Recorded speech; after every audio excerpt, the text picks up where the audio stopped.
네, 파장이 커지고 있는 우리 정부에 대한 미국의 도감청 정황에 대해서 대통령실이 위조된 문건이고 터무니없는 거짓 의혹이라는 입장을 밝혔습니다. 이 소식도 취재기자 연결해서 알아보도록 하겠습니다. 이지혜 기자, 대통령실이 이렇게 보는 이유는 뭡니까?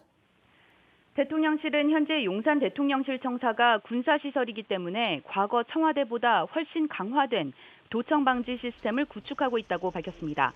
대통령실은 오전에 대변인실 명의로 입장을 내고 통합 보안 시스템과 전담 인력을 두고 철통 보안을 하고 있다고 강조했습니다. 지하 3층 벙커에서 진행되는 국가안전보장회의 내용이 도청으로 유출됐을 가능성도 일축했습니다. 네, 문건이 위조됐다는 거에 미국도 동의를 하고 있는 건가요? 그렇습니다. 대통령실은 양국 국방장관이 해당 문건의 상당수가 위조됐다는 사실에 대한 견해가 일치했다고 밝혔습니다. 김태효 국가안보실 1차장은 오늘 방미를 위한 출국길에 인천공항에서 기자들과 만나 오늘 아침 양국 국방장관이 통화를 했고 공개된 정보의 상당수가 위조됐다는데 견해가 일치한다고 설명했습니다. 다만 미국이 자체적으로 법무부를 통해 배후 세력이나 경위를 찾아내야 하기 때문에 시간이 소요될 수 있다고 했습니다. 한미 양국은 정보 동맹이고 이번 기회를 통해 양국의 신뢰가 더 강화될 걸로 본다고도 말했습니다. 네, 야당에서는 비판을 이어가고 있죠. 민주당은 결국 대통령 집무실 용산 이전 때문에 생긴 보안 사고라며 미국 정부가 우리 국민과 정부에 사과와 재발 방지를 약속해야 한다고 밝혔는데요. 박홍근 원내대표는 오늘 오전 원내대책회의에서 대통령실이 미국에 항의를 하고 있지 않다며 엉뚱한 곳만 탓하지 말고 동맹국의 적극 항의에 바로잡는 게 우선이라고 강조했습니다. 대통령실은 민주당이 진위 여부를 가릴 생각도 없이 허위 네거티브 의혹을 제기해 국민을 선동하기 급급하다며 한미 동맹을 흔드는 자해 행위이자 국익 침해 행위라고 했습니다. 지금까지 보도국에서 JTBC 이지혜입니다. 선생님, 도청 의혹 관련해서 자체 조사는 하신 건지, 그리고 하셨다면 문건 진위 여부에 대해서는 좀 어떻게 보고 계신지 말씀 부탁드립니다.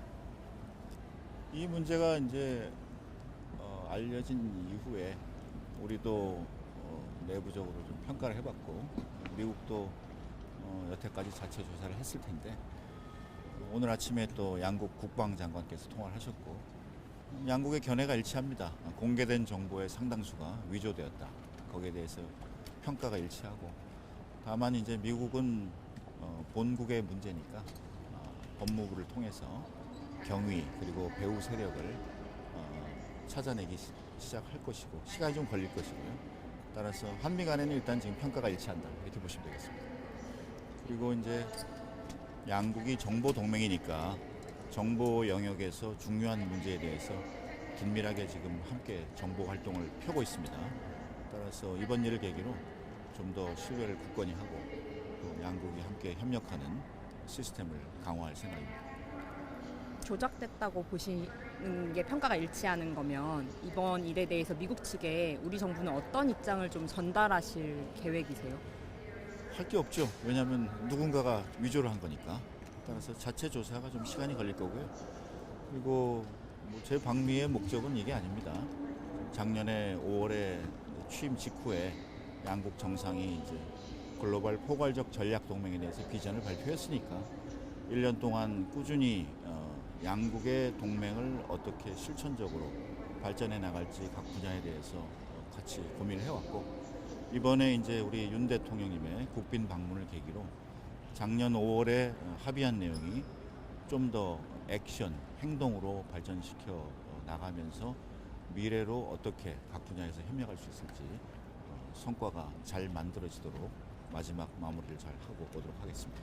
이번 논란이 이제 방미를 앞두고 윤 대통령의 방미를 앞두고 이뤄진 일인데 뭐 한미 동맹에 있어서 이게 변수가 될 수 있다고 보시는지 좀 궁금합니다. 변수가 될 수가 없죠.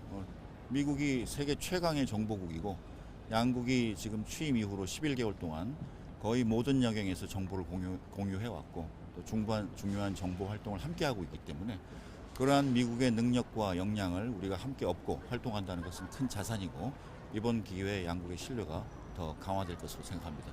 그러면 지금 그 문건에서 한국 관련 내용들이 보도가 되고 있는데 그 내용도 사실과 합치하지 않는다고 않습니다. 보시는 건가요? 네. 예, 우리나라 최고의 보안이 있어야 할 대통령실의 대화가 그대로 유출됐습니다. 그러면 이게 어떻게 가능한지 국방부 출입 기자와 좀 더 짚어보겠습니다. 김민관 기자가 스튜디오에 나와 있습니다. 김 기자, 먼저 단도직입적으로 좀 묻겠습니다. 대통령실에 대한 도청이 가능합니까?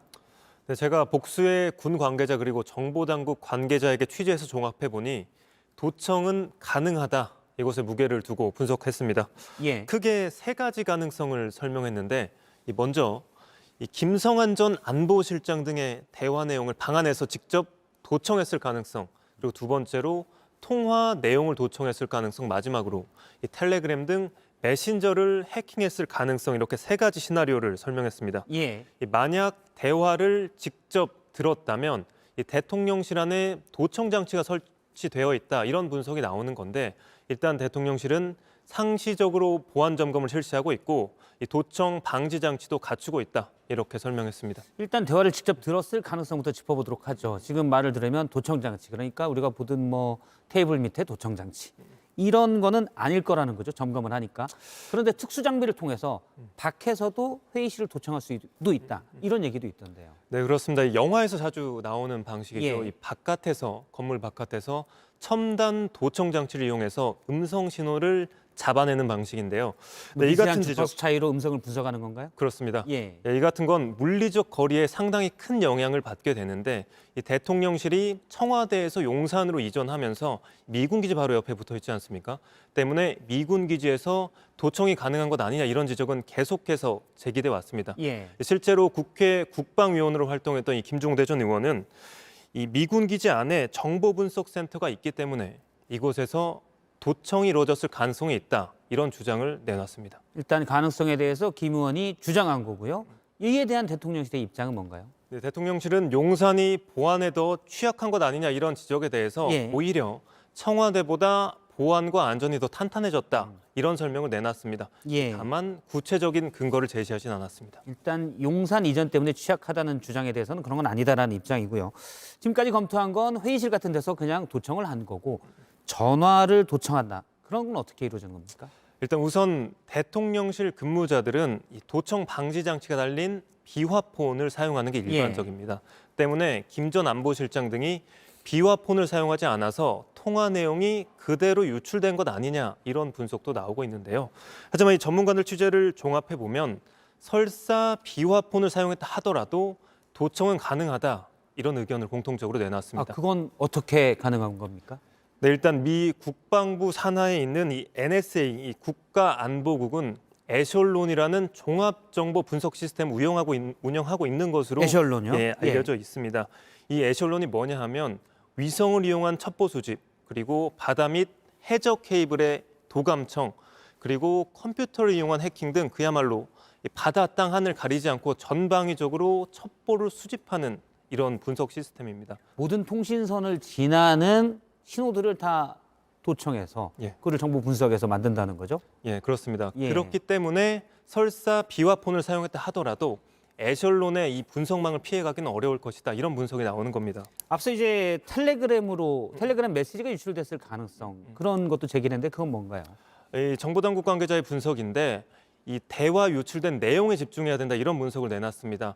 이 보시면 대화 내용 자체가 상당히 다듬어져 있습니다. 때문에 두 사람이 그대로 대화를 나눈 내용이기보다는 메신저, 말 그대로 이 텔레그램이나 카카오톡 같은 메신저를 통해서 유출됐을 가능성이 있다, 이런 분석을 내놓은 겁니다. 하지만 마찬가지로 메신저를 사용했다 하더라도, 그리고 비화폰을 사용했다 하더라도 에셜론의 이 정보 분석 영역을 피해가기는 어려울 것이다, 이런 분석이 지배적입니다. 미국이 어떤 수를 써서든 도청했을 가능성이 있으니 사실은 잘 방어하고 조심하는 게 중요했겠죠.